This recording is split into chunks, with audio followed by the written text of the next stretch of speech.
ಇವತ್ತು ಡಾಕ್ಟರ್ ಅಂಜಲಿ ಲಿಂಬಾಳ್ಕರ್ ಅಂತವರು ನಮ್ಮ ಜಿಲ್ಲೆಗೆ ಹಾಗೂ ನಮ್ಮ ಈ ಲೋಕಸಭೆ ಕ್ಷೇತ್ರಕ್ಕೆ ಅನಿವಾರ್ಯತೆ ಇತ್ತು. ಜೀರೋ ಶೂನ್ಯ ಸಾಧನೆಯ ಒಂದು ಸಂಸದನನ್ನು ಆಯ್ಕೆ ಮಾಡಿ ನಮ್ಮ ಜಿಲ್ಲೆಯ ಜನರು ಬೇಸತ್ತೋಗಿದ್ರು. ವೀಕ್ಷಕರೇ ನಮಸ್ಕಾರ. ಕನ್ನಡ ಪ್ಲಾನೆಟ್ನ ಲೋಕಸಭೆ ಚುನಾವಣೆಯ ಜನಾಭಿಪ್ರಾಯ ಸಂಗ್ರಹದಲ್ಲಿ ನಾವಿವತ್ತು ಉತ್ತರ ಕನ್ನಡ ಜಿಲ್ಲೆಯ ಕುಮಟಾ ತಾಲೂಕಿನಲ್ಲಿದ್ದೀವಿ. ಕುಮಟಾ ತಾಲೂಕಿನಲ್ಲಿ ನಮಗೆ KPCC ಸಂಯೋಜಕರಾಗಿರುವಂಥ ಭಾಸ್ಕರ್ ಪಟಗಾರ್ ಅವರು ಸಿಕ್ಕಿದ್ದಾರೆ. ಬನ್ನಿ ಈ ಬಾರಿ ಲೋಕಸಭೆ ಚುನಾವಣೆಯ ಅಭಿಪ್ರಾಯ ಹೇಗಿದೆ ಮತ್ತು ಅಂಜಲಿ ನಿಂಬಾಳ್ಕರ್ ಪರವಾಗಿ ಯಾವ ರೀತಿ ಕೆಲಸಗಳಾಗಿದೆ ಮತ್ತು ಅವರು KPCC ಸಂಯೋಜಕರಾಗಿರೋದ್ರಿಂದ ಜಿಲ್ಲೆಯಲ್ಲಿ ಯಾವ ರೀತಿ ಸಿದ್ಧತೆಗಳು ಮಾಡ್ಕೊಂಡಿದ್ದಾರೆ ಕೇಳ್ಕೊಂಬರೋಣ. ಸರ್ ನಮಸ್ತೆ. ನಮಸ್ತೆ. ಪ್ಲಾನೆಟ್ ನ್ಯೂಸ್ಗೆ ಚೆನ್ನಾಗಿದ್ದೀರಾ ಸರ್? ಆರಾಮ್ ಸರ್. ಈಗ ಅಂಜಲಿ ನಿಂಬಾಳ್ಕರ್ ಅವರು ಕಾಂಗ್ರೆಸ್ಸಿಂದ ಕ್ಯಾಂಡಿಡೇಟ್ ಅನೌನ್ಸ್ ಆಗಿ ಒಂದು ಸುಮಾರು ದಿನ ಆಯಿತು. ಇನ್ನೊಂದು ತಿಂಗಳೊಳಗಡೆ ಚುನಾವಣೆ ಕೂಡ ಆಗತ್ತೆ. ಯಾವ ರೀತಿ ಸಿದ್ಧತೆಗಳು ನಡೆದಿದೆ ಸರ್ ಜಿಲ್ಲೆಯಲ್ಲಿ? ನೋಡಿ, ಇವತ್ತು ಉತ್ತರ ಕನ್ನಡ ಜಿಲ್ಲೆಯಲ್ಲಿ ನಾವು ಕಾಂಗ್ರೆಸ್ನಿಂದ, ನಾನೊಬ್ಬ ಜಿಲ್ಲಾ KPCC ಸಂಯೋಜಕನಾಗಿ ಇಲ್ಲಿ ಬಹಳ ಒಂದು ಅದ್ಭುತವಾದ ಗೆಲುವು.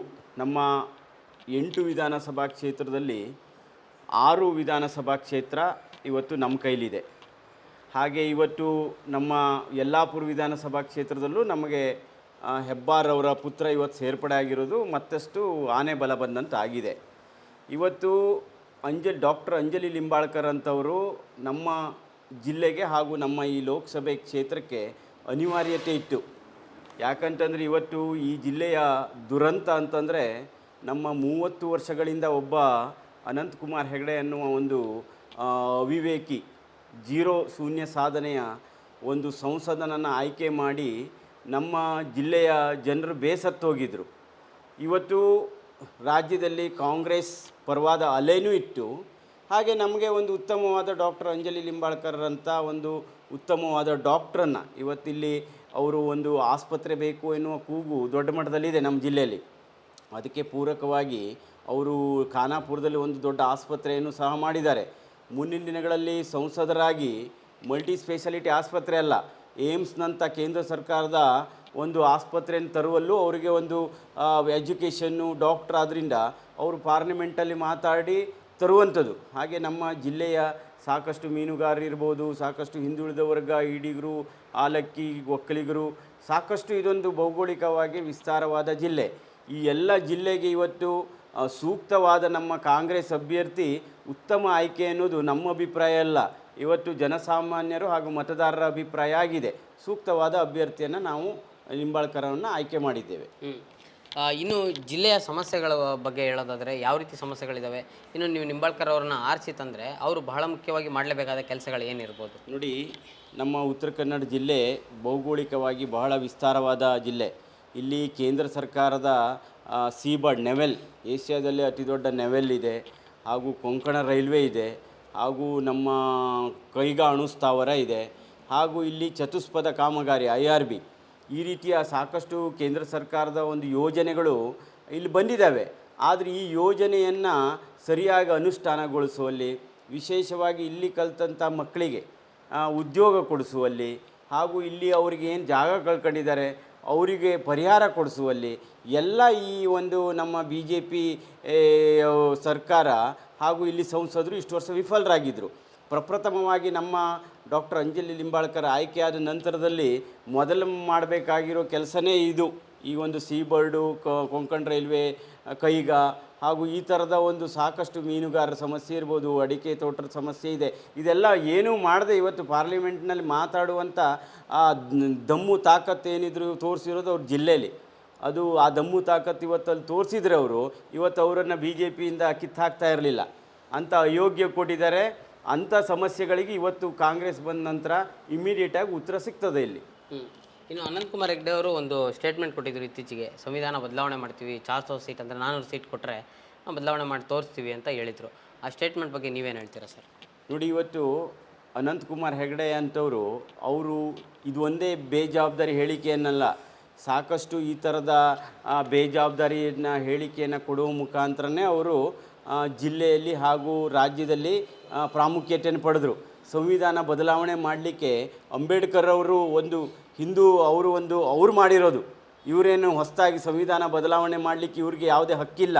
ಸಂವಿಧಾನವನ್ನು ಬದಲಾವಣೆ ಮಾಡುವಂಥ ಹೇಳಿಕೆಯನ್ನು ಕೊಡುವ ಮುಟ್ಟಾಳ ಅವನು ಅವನಿಗೆ ಬುದ್ಧಿಮಾಂದ್ಯ ಆಗಿ ಹೇಳಿಕೆ ಕೊಟ್ಟಿದ್ದಾನೆ ಬಿಟ್ಟರೆ ಅದಕ್ಕೆ ಯಾರೂ ಸಮಂಜಸವಾಗಿ ಇದು ಮಾಡೋದಿಲ್ಲ. ಸಂವಿಧಾನವನ್ನು ಬದಲಾವಣೆ ಮಾಡಲಿಲ್ಲ, ಯಾರಿಂದೂ ಸಾಧ್ಯವೂ ಇಲ್ಲ. ಸರ್, ಈಗ 10 ವರ್ಷದ ನರೇಂದ್ರ ಮೋದಿ ಅವರ ಆಡಳಿತದ ಬಗ್ಗೆ ಹೇಳೋದಾದರೆ ಏನು ಹೇಳ್ತೀರಾ ಸರ್? ಇವತ್ತು ನೋಡಿ, ನೀವು 10 ವರ್ಷದಲ್ಲಿ ನರೇಂದ್ರ ಮೋದಿಯವರ ಆಡಳಿತ, ನಾವು ಇವತ್ತು ನಮ್ಮ ಬೆಂಗಳೂರಂಥ ಮಹಾನಗರವನ್ನೇ ತಗೊಳ್ಳಿ. ನೀವು ಬೆಂಗಳೂರು ಮಹಾನಗರ ಇವತ್ತು ಔದ್ಯೋಗಿಕವಾಗಿ ಇಂಪ್ರೂವ್ ಆಗಿರೋದು ಯಾರಿಂದ? 2002ರಲ್ಲಿ SM ಕೃಷ್ಣವ್ರು ಬಂದಾಗ ITBT ಅಂತ ಒಂದು ದೊಡ್ಡ ದೊಡ್ಡ ಇನ್ಫ್ರಾಸ್ಟ್ರಕ್ಚರ್ ತಂದು ಒಂದು ಜಗತ್ತಿನಾದ್ಯಂತ ಗೊತ್ತಾಗುವಂಥ ಮಾಡಿರೋದು ನಮ್ಮ ಕಾಂಗ್ರೆಸ್ ಅವಧಿಯಲ್ಲಿ. ಇವತ್ತು 2014ರಿಂದ ಬೆಂಗಳೂರಿನಲ್ಲಿ ಏನಾಗಿದೆ, ರಿಸಿಷನ್ ಸ್ಟಾರ್ಟ್ ಆಗಿದೆ. ಪಿಣ್ಯಾದಂಥ ಸಣ್ಣ ಸಣ್ಣ ಉದ್ಯಮಗಳೆಲ್ಲ ನಶಿಸಿ ಹೋಗ್ತಾ ಇದ್ದಾವೆ. ಸಾಕಷ್ಟು ಜನ ಇವತ್ತು GST ಈ ಥರದ ಹೊಡೆತದಿಂದ ಉದ್ಯಮಿಗಳು ನಲಗಿದ್ದಾರೆ. ನಾನೊಬ್ಬ ಉದ್ಯಮಿಯಾಗಿ ಹೇಳ್ತಿದ್ದೇನೆ. BJP ಬಂದಾಗಿನಿಂದ ನಮಗೆ ಎಲ್ಲ ತೊಂದರೆ ಆಗ್ತಾಯಿದೆ ಬಿಟ್ಟರೆ ಜನಸಾಮಾನ್ಯರು ಇವತ್ತು ಇವರು ಮೋದಿ ಬಂದುಬಿಟ್ಟು ಅಂಬಾನಿ ಅದಾನಿಯನ್ನು ಉದ್ಧಾರ ಮಾಡ್ತಾ ಇದ್ದಾರೆ ಬಿಟ್ಟರೆ ಯಾವುದೇ ರೀತಿಯ ಬಡಬಗ್ಗರಿಗೆ ಯಾವುದೇ ರೀತಿ ನಯಾ ಪೈಸಾ ಇವತ್ತು ನಮ್ಮ ಕೇಂದ್ರ ಸರ್ಕಾರದಿಂದ ಮೋದಿ ಬಂದಾಗಿಂದ ಆಗಿಲ್ಲ, ಮುಂದೂ ಆಗೋದೂ ಇಲ್ಲ. ಇವರು ದೇಶ ಹೆಸರಿನಲ್ಲಿ ಮತ ಬ್ಯಾಂಕ್ ಮಾಡ್ತಾ ಇದ್ದಾರೆ ಬಿಟ್ಟರೆ ಅಭಿವೃದ್ಧಿ ಶೂನ್ಯ. ಸರ್, 60 ವರ್ಷ ಸುಮಾರು ಸ್ವತಂತ್ರ ಬಂದಾಗಿಂದ 60 ವರ್ಷ ಕಾಂಗ್ರೆಸ್ ಪಕ್ಷ ಆಡಳಿತದಲ್ಲಿತ್ತು. ಕಾಂಗ್ರೆಸ್ ಪಕ್ಷ ಏನೂ ಮಾಡಿಲ್ಲ, 10 ವರ್ಷದಲ್ಲಿ ನರೇಂದ್ರ ಮೋದಿ ಅವರೇ ಮಾಡಿದ್ದು ಅಂತ ಸಾಕಷ್ಟು ಜನರ ಅಭಿಪ್ರಾಯ ಇದೆ. ನೀವೇನು ಹೇಳ್ತೀರಾ ಅದಕ್ಕೆ? ಈಗ ಅದಕ್ಕೆ ಇವರೇನು ಮೋದಿ ಮಾಡಿದ್ದು ಅಂತ ಹೇಳೋದಕ್ಕೆ ಏನು ಮಾಡಿದ್ದಾರೆ ಅನ್ನೋದನ್ನು ಈ BJPಯವ್ರು ತೋರಿಸ್ಬೇಕಲ್ವಾ? 60 ವರ್ಷಗಳಿಂದ ಈ ದೇಶ ಒನ್ ಬೈ ಒನ್ ಇಂಪ್ರೂವ್ ಆಗಿ ಈ ಹಂತಕ್ಕೆ ಬಂದಿರೋದು. 10 ವರ್ಷದಲ್ಲಿ ಮೋದಿ ಒಂದು ಹಳ್ಳಿಯಲ್ಲಿ ಎಷ್ಟು ಇಂಪ್ರೂವ್ಮೆಂಟ್ ಆಗಿದೆ, ಎಷ್ಟು ಕೇಂದ್ರ ಸರ್ಕಾರದ ಎಷ್ಟು ಯೋಜನೆ ಬಂದಿದೆ, ಎಷ್ಟು ಜನರಿಗೆ ಉದ್ಯೋಗ ಕೊಟ್ಟಿದ್ದಾರೆ, ಯಾವ್ಯಾವ ರೀತಿಯ ಒಂದು ಅಭಿವೃದ್ಧಿ ಕಾರ್ಯ ಆಗಿದೆ, 10 ವರ್ಷದಲ್ಲಿ ಏನು ಅಭಿವೃದ್ಧಿ ಆಗಿದೆ ಅನ್ನೋದನ್ನು BJPಯವ್ರು ತೋರಿಸ್ಲಿ. ಒಂದೊಂದು ಗ್ರಾಮ ಪಂಚಾಯತಿ ವಾರಲ್ಲಿ ತೋರಿಸ್ಲಿ. ಇವರು ದೇಶದಲ್ಲೇ ಬೇಡ, ಏನಾಗಿದೆ ಮೋದಿ ಅನ್ನೋದನ್ನು ಇವತ್ತು ಅವರು ದುಡ್ಡು ಇಟ್ಕೊಂಡು ಒಂದು ಟೀಮ್ ಇಟ್ಕೊಂಡು ಒಂದು ಶೋ ಮಾಡೋದು. ಅದು ನಾವು ಹಾಗೆ ಮಾಡಿದ್ದೇವೆ ಹೀಗೆ ಮಾಡಿದ್ದೇವೆ ಅನ್ನೋದನ್ನು ಅವರು ಶೋ ಮಾಡ್ತಾ ಇದ್ದಾರೆ ಬಿಟ್ಟರೆ ಯಾವುದೇ ಅಭಿವೃದ್ಧಿ ಆಗಲಿಲ್ಲ. ಅಭಿವೃದ್ಧಿ ಆಗದೇ ಇರೋದಕ್ಕೆ ಇವತ್ತು ನಮ್ಮ ರಾಜ್ಯದಲ್ಲಿ 136 ಸೀಟು ಕಾಂಗ್ರೆಸ್ಗೆ ಬಂದಿರೋದು. ಇವರು ಅಭಿವೃದ್ಧಿ ಮಾಡಿದ್ರೆ ಬರ್ತಾ ಇರಲಿಲ್ಲ. ಅಂಥ ಒಂದು ಏನೂ ಅಭಿವೃದ್ಧಿ ಆಗಲಿ, ಎಲ್ಲ ಆಗಿರೋದು ಇವತ್ತು ಕಾಂಗ್ರೆಸ್ ಅವಧಿಲೇ. ಕಾಂಗ್ರೆಸ್ನಲ್ಲಿ ಆಗಿರೋದನ್ನು ಇವರು ಇವತ್ತು ಅನುಭವಿಸ್ತಾ ಇದ್ದಾರೆ. ಇವರು ಅದನ್ನು ಹೆಸರು ಹೇಳ್ಕೊಂಡು ನಾವು ಮಾಡಿದ್ದು ಅಂಥೇಳಿ ಪ್ರಚಾರ ತಗೊಳ್ಳೋರಲ್ಲಿ BJPಯವರು ನಿಸ್ಸೀಮರು. ಈಗ ಕಳೆದ ಬಾರಿ ಕಾಂಗ್ರೆಸ್ ಸರ್ಕಾರ ರಾಜ್ಯದಲ್ಲಿ ಬಂದ ಮೇಲೆ 5 ಗ್ಯಾರಂಟಿಗಳನ್ನ ಕೊಡ್ತು. 5 ಗ್ಯಾರಂಟಿಗಳು ಇಲ್ಲಿಗೆ ಅನುಷ್ಠಾನ ಆಗಿದೆ. ಆ ಗ್ಯಾರಂಟಿಗಳು ಎಲ್ರಿಗೂ ತಲುಪಿದೆಯಾ? ಆ ಗ್ಯಾರಂಟಿಗಳ ಬಗ್ಗೆ ಹೇಳೋದಾದರೆ ಏನು ಹೇಳ್ತೀರಾ ನೀವು? ನೋಡಿ, ಇವತ್ತು ಕಾಂಗ್ರೆಸ್ ಬಂದ ಮೇಲೆ ಗ್ಯಾರಂಟಿ ಏನು ಇವತ್ತು 5 ಗ್ಯಾರಂಟಿ ಕೊಟ್ಟಿದೆ. ಇದು ಯಾರೋ ಒಬ್ಬ ದುಡ್ಡಿದ್ದವರು ಕೊಡ್ತಾ ಇಲ್ಲ, ಯಾರೋ ಒಬ್ಬರು ಹಣವಂತರು ಕೊಡ್ತಾ ಇಲ್ಲ. ಇವತ್ತು ಕೊಡ್ತಾ ಇರೋದು ನೋಡಿ, ಸರ್ಕಾರ ಮಾಡಿ ಬೇಕಾಗಿರೋದು ಇವತ್ತು ಕೆಳ ಹಂತದವರಿಗೆ, ಕಡು ಬಡವರಿಗೆ. ಇವತ್ತು ಕಾಂಗ್ರೆಸ್ನಿಂದಾಗಿ 80% ಕಡು ಬಡವರು ಏನಿದ್ದಾರೆ ಅವ್ರು ನೆಮ್ಮದಿಯ ಜೀವನವನ್ನು ನಡೆಸ್ತಾ ಇದ್ದಾರೆ ಕಾಂಗ್ರೆಸ್ ಸರ್ಕಾರ ಬಂದ ಮೇಲೆ.